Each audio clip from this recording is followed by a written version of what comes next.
Actually, I tried recording or shooting electron theory from its basics, but it is taking a lot of time and nerve.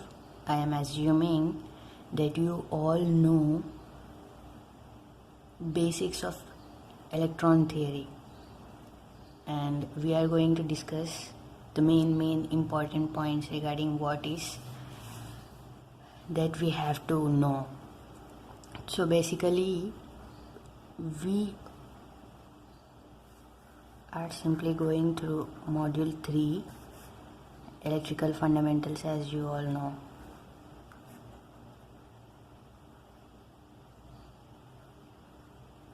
And 3.1 is electron theory. So we are trying to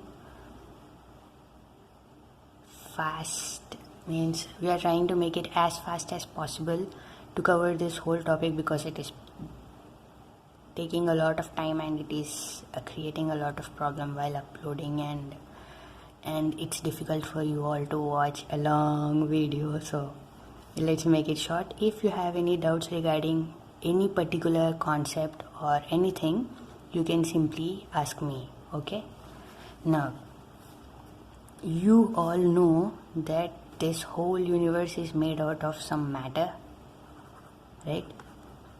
What is matter? Matter is something which occupies some space,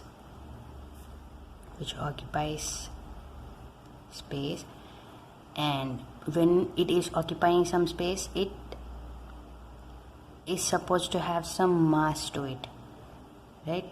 So matter is something which they simply define it as some substance or something that which has some mass and that occupies some space. Now everything in this universe is made up of atoms, right? And atom is simply, you all know the atomic model, Bohr's atomic model, right? Then nucleus, electrons revolve in energy shells, different energy shells, that's it. So basic building blocks of an atom is something which is indivisible, but later on they understood that it is also made up of some particles like electrons, protons, neutrons, some particles like quarks, antiparticles, and all those. We don't know what all those are. Now, this matter basically was okay, let's not get into those. What is an element? Element is the matter from which we cannot extract anything extra, anything else other than that material. Let's say, for example, if you take copper or iron or gold, Au, or silver, all these are considered as elements. If you take a lump of some copper or iron or whatever it is, if you process it chemically, you cannot extract anything other than copper. If it is copper, you cannot add anything chemically to it and extract iron if it is an iron. Okay, iron ore is something which has different materials into it. Iron ore can't be called as an element, whereas lump of iron can be called as element, but this can't be called as an element. Are you getting my point? Because chemically we can extract many things from iron ore. right? That is an element. Now once you know an element, we know what is periodic table. In periodic table we come across more than hundreds of elements. All those elements are categorized, classified. Each and every element, what is that which separates or distinguishes one element from another element? If you take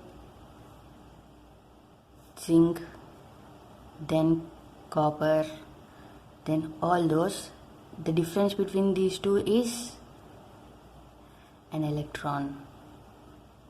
So its atomic number is something which distinguishes one element from another element. Hydrogen has one electron, whereas helium has 2 electrons. So like that, an atom has basically equal number of electrons and equal number of protons. Nucleus is something which has neutrons plus protons. Neutrons are 0 in charge, protons have positive charge, electrons has negative charge. Now how should you imagine an atom? Let me show you something. An atom is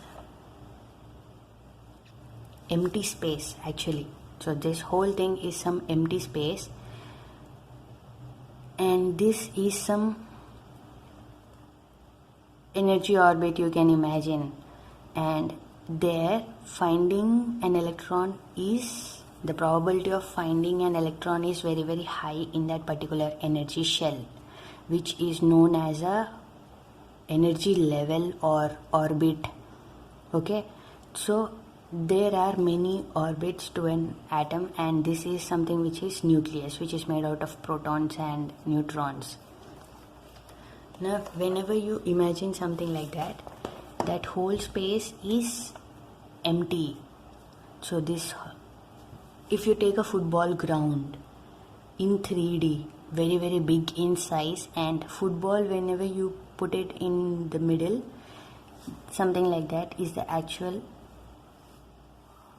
something like this is the actual atom. So nucleus is very very small but very very dense, means the whole weight of the atom is because of the nucleus, because mass of an electron is very very less. Whenever we compare mass of an electron to mass of proton or mass of neutron, mass of an electron is almost equal to 1 by 1/1800 of mass of proton, and equal to 1 by 2000 times mass.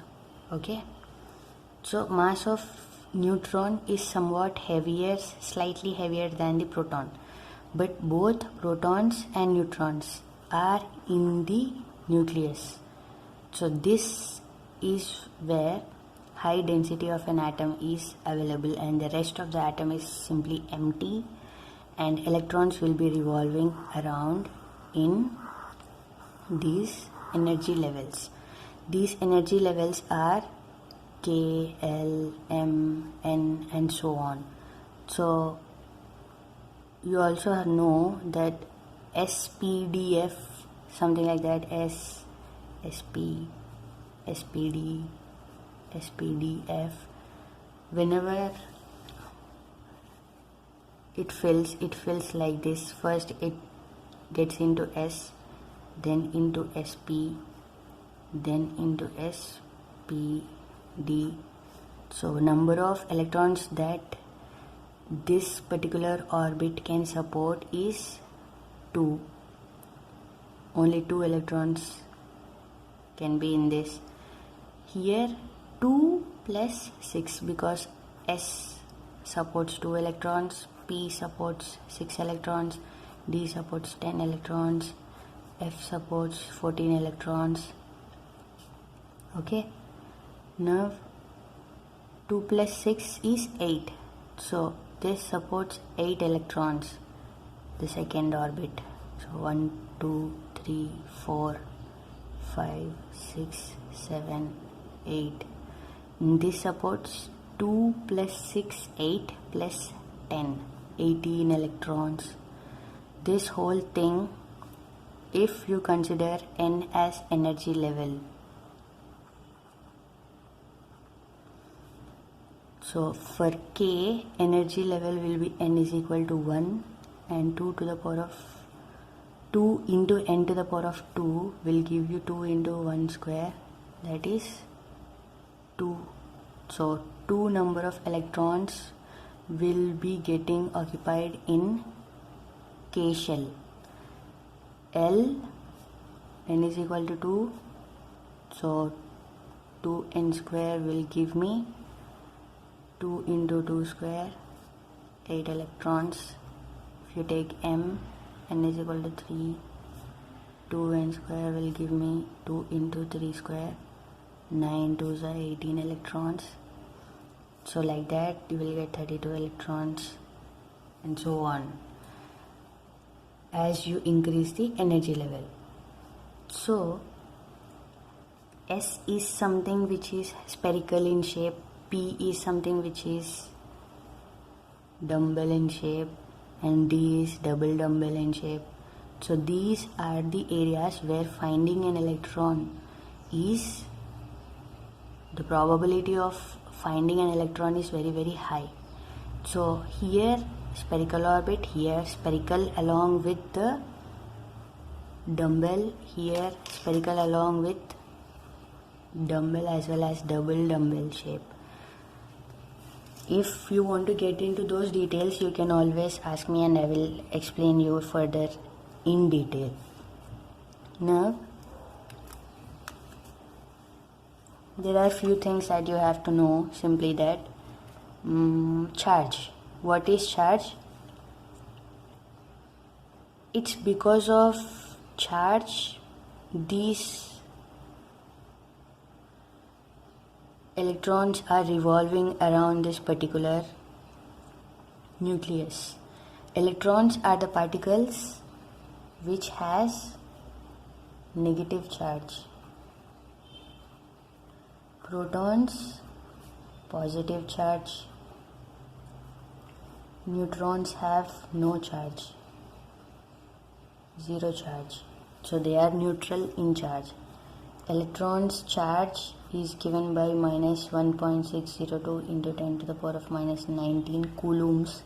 We will later on further discuss about this in detail, and proton's charge is also same, 1.602 into 10 to the power of minus 19 coulombs. Okay, whereas neutron has no charge, so 0. Fine. Now why do we have to study electron theory? In order to understand what is electricity, what is the link between electrons and electricity. Basically, the study of electrons, study of behavior,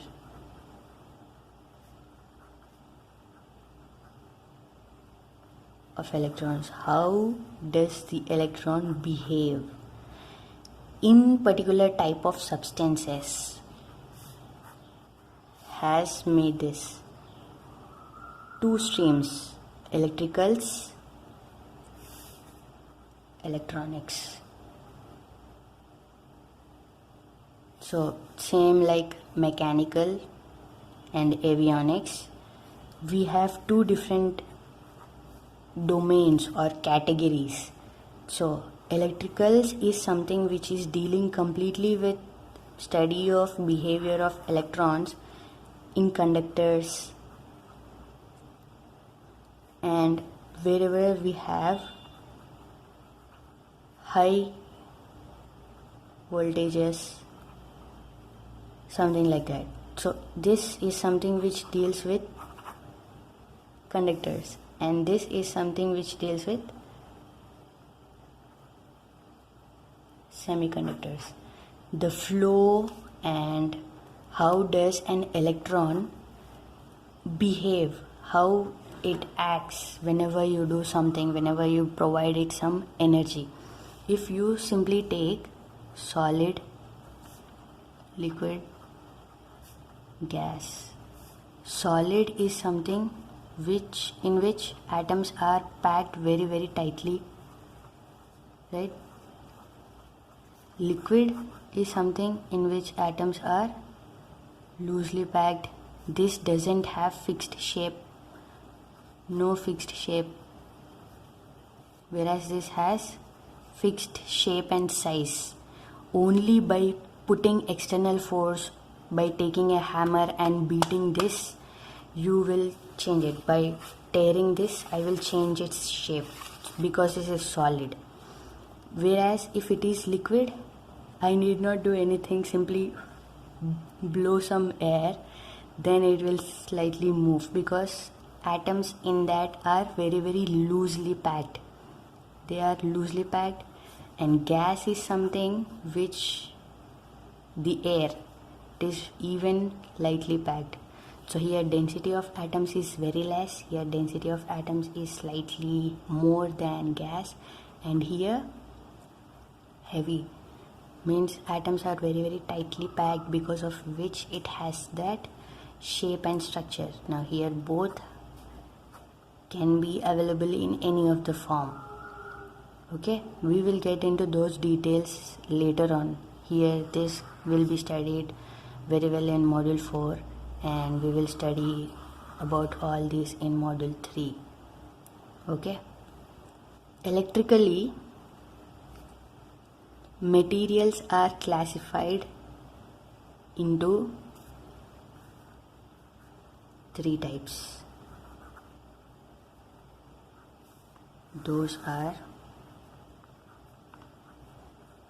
conductors, semiconductors, insulators. Conductors. What are conductors? That which allow, or these are the objects which allow the flow of electrons freely. These are semi, means allow flow of electrons partially. Sometimes conduct, sometimes doesn't conduct, as per the environmental conditions in which that particular semiconductor is present. An insulator is something which does not allow at all. So no way of flowing of electrons in insulators, whereas conductors are something which has free flow of electrons. Okay, conductors allow, semiconductors partially allow as per the condition, insulators does not allow at all. Now, what are the examples of conductors? Copper, iron, mercury, gold, silver,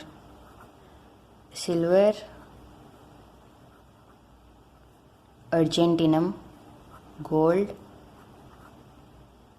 I don't remember, it's mercury, iron is not, actually it is Fe, copper. All these are some examples of conductors. And what are the examples of semiconductors? Semiconductors are silicon, germanium,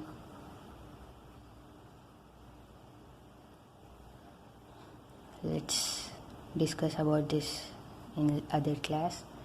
Insulators are wood, plastic, glass, rubber. Sometimes you might be remembering your parents to wear rubber chappals before handling with some electrical connections at home, something like that, so that you are not connected directly to the earth. This is something which is insulating, and most of the electronic devices are insulated or encased in some insulating case. Okay, so insulator is something which stops the flow of electricity. Then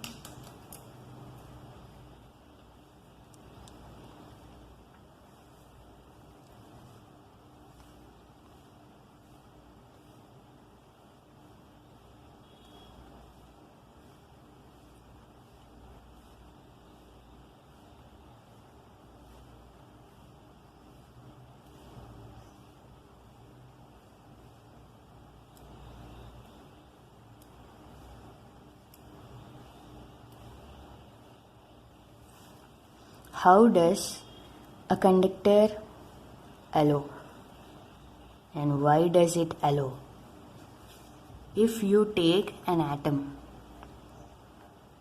why do they form bonds? And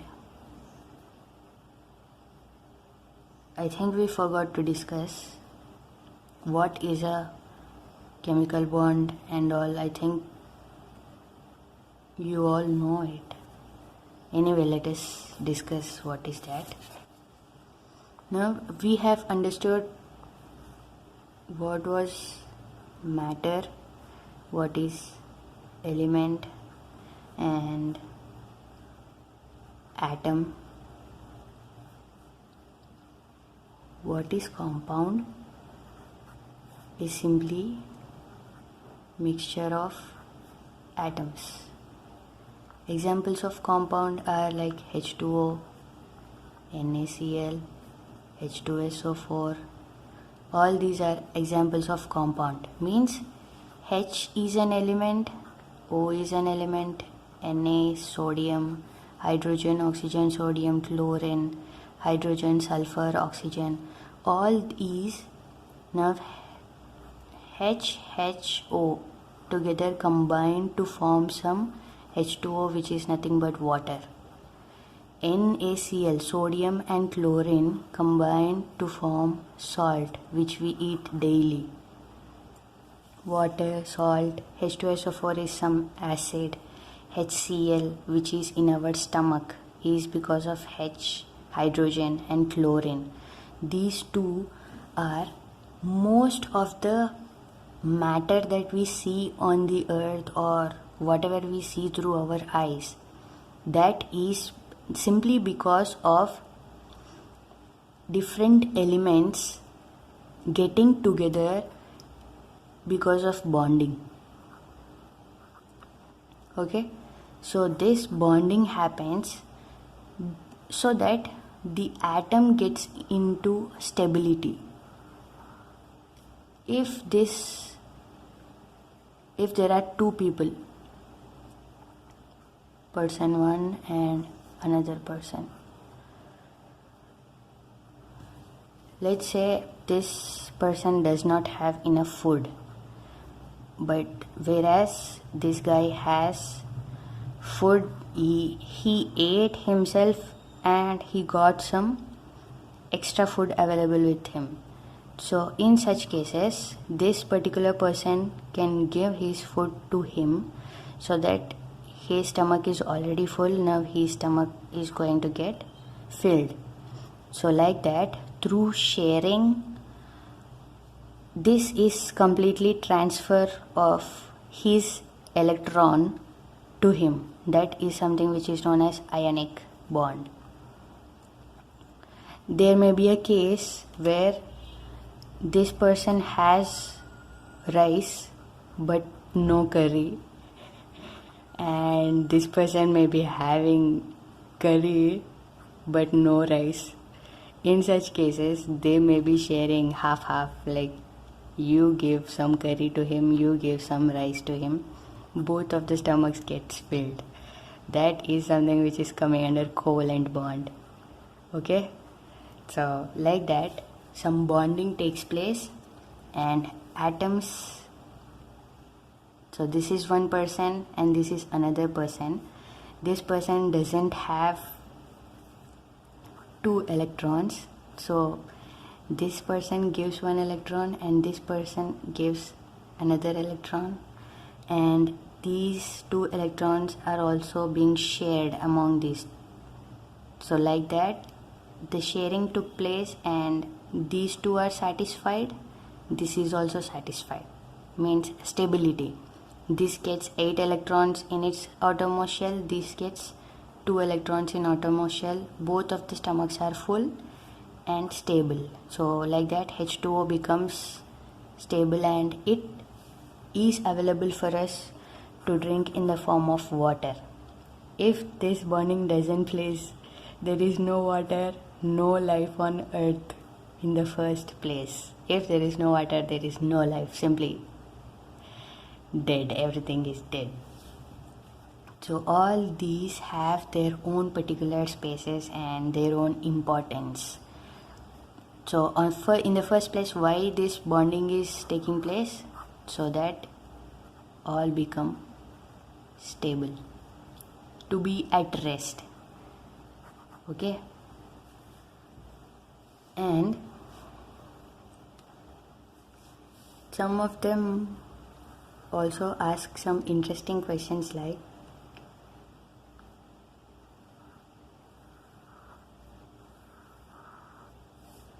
this is nucleus, which is positively charged, and we have electrons which are negatively charged.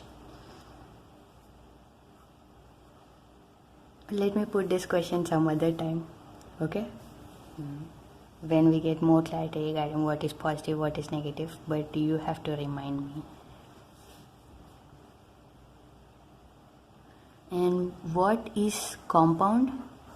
Compound is group of atoms. What is an atom? Single H is considered as an atom. Single O is considered as an atom. Single Na is considered as an atom. Not some group of H. If it is group of H, it becomes element. If becomes group of Na, it becomes element. If becomes group of O, it becomes element. And what is molecule? Molecule is something, whenever you take a compound is mixture of atoms. Same if, let's say, an element is having some 10 to the power of 6, means million atoms in some small piece like this. An atom is only one out of that particular element.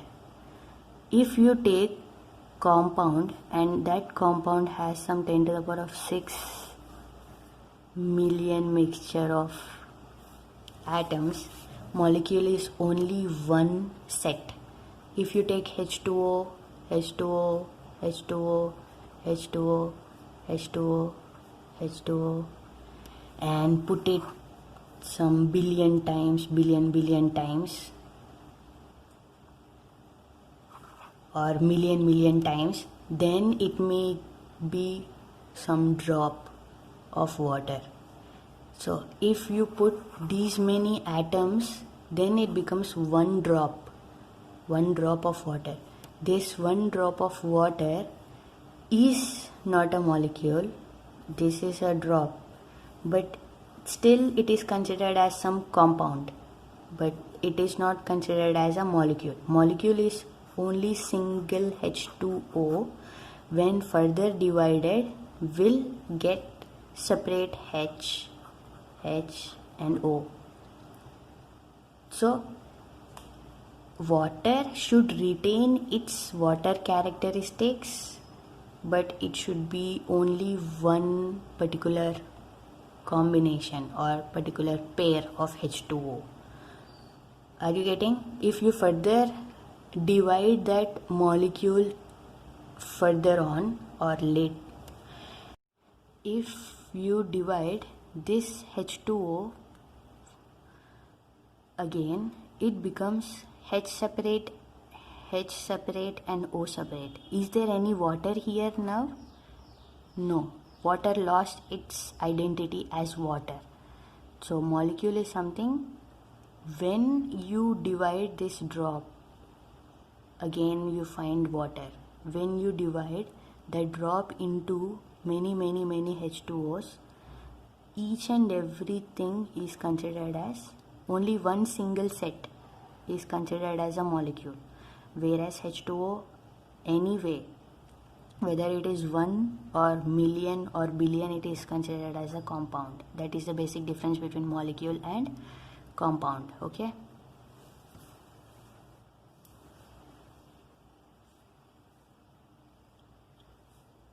And whenever this bonding happens, when it gives an electron to this, the atom,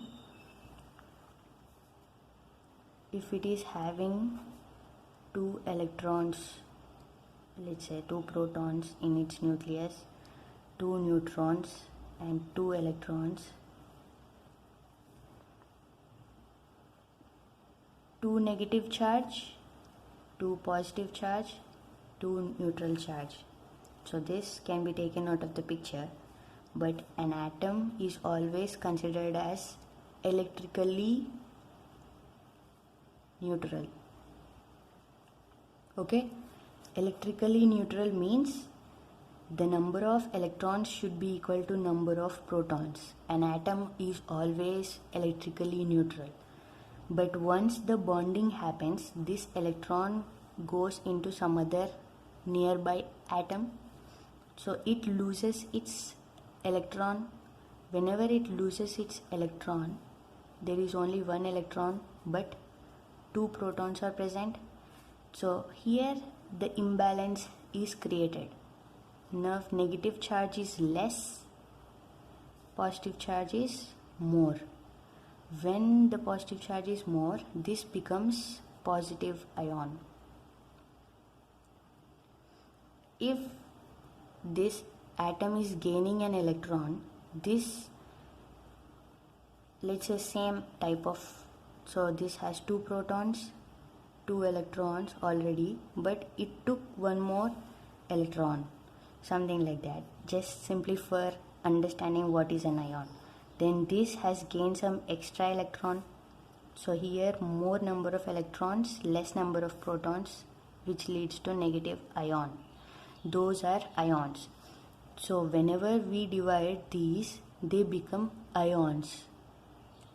So it becomes H plus, OH minus, something like that. Okay, here also similar case. So like that, whenever a compound gets disintegrated, they form into ions. Or whenever an atom loses an electron, it becomes positive ion. Whenever an atom gains an electron, it becomes negative ion. This is all you have to get into. If you don't understand any of this, if there is any doubt, you can always ask me. Okay. Now here, how do you say that a conductor is allowing? So how, if I take a piece of conductor, if I take a piece of semiconductor, if I take a piece of insulator, let's say all these are solids, so all are tightly packed.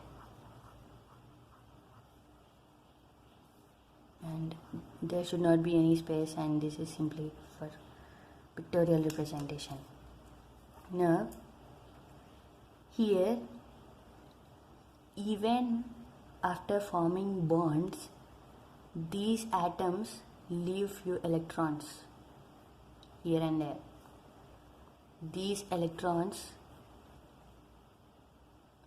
have no one to take care of. They are like free roamers. They roam whole conductor here and there like anything. So simply, if you take houseflies, the houseflies, how do they behave? They have that random motion, like they go here and there. That is the behavior of electrons in conductor. Whereas in semiconductor, all the electrons are within the bonds. They cannot escape, and there are no free electrons. Here its stomach is full, means they are satisfied. Those bonds are satisfied. Here the stomach is empty. If you give them some food, they are ready to take. So there are some vacancies into which an electron can be filled into. But here there are more than what is required. Its stomach is full and it has extra food as well. So they are reckless. Like people roam here and there, or mostly you can consider houseflies example very well. Houseflies, how they fly like here and there, that is the case with conductors. And here ఎంత కావాలో అంత, means how much it requires, that much is already available for it. And here this particular piece does not have enough food. Okay, now if you take conductor, semiconductor and insulator,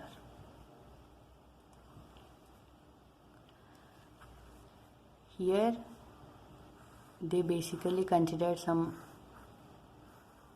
valence band, conduction band, something like that.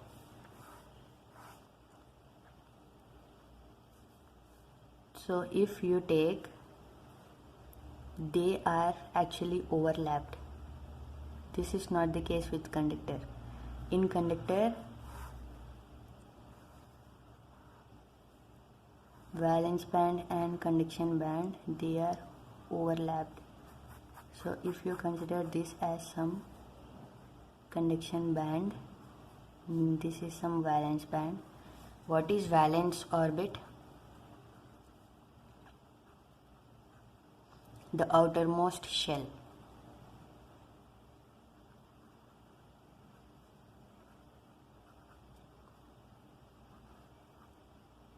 Of an atom, where the reactions takes place, because outermost shell is something which is readily participating with the other outermost shells in the atom. So that is valence orbit, and if there are two electrons in that, here those two electrons are freely moving here and there, so that is why this is overlapped.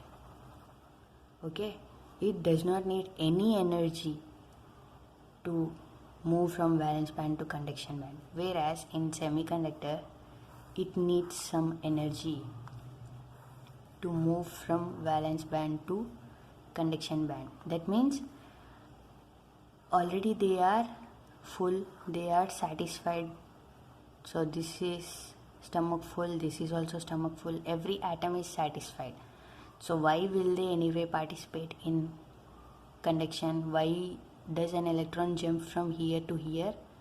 Only if there is some outer external force applied to this, then only they will jump. So here it needs some energy to move from valence band to conduction band. And in case of insulator,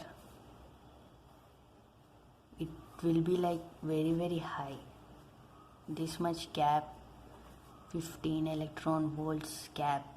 This gap is very high, and an electron simply can't go from here to here. In this process, even if this is not making sense, I will try to explain it in another form. If you simply take a piece of iron, which is conductor, and apply some heat here, if you apply some heat here, if you apply some candle light here, if you touch here, you can feel that heat. The heat flows from this point to this point, right? So heat easily conducts. That is because of electrons are carrying that energy from place to place, and this whole piece is having all electrons filled in it. That is how it is conducting. Whereas semiconductor, whenever you apply some heat to this end of the piece of semiconductor, it reacts, but not as good as this. This has already electrons which are stable. They are already stable. Why will they participate? Until and unless some external force is applied, they get enough energized, they get out of the valence and they start to go into conduction band. Then slowly the heat transfers. So this takes more time for you to feel the heat, and this takes less time. And if you take piece of wood and burn it, why does it burn here itself? Why doesn't the heat touch your hand, or why don't you feel heat on this end? Because it cannot transfer its electrons, because everywhere it is asking the energy in, and it needs more and more energy for the electrons to move from this place to this place. So simply in that process, it dies here itself, it burns.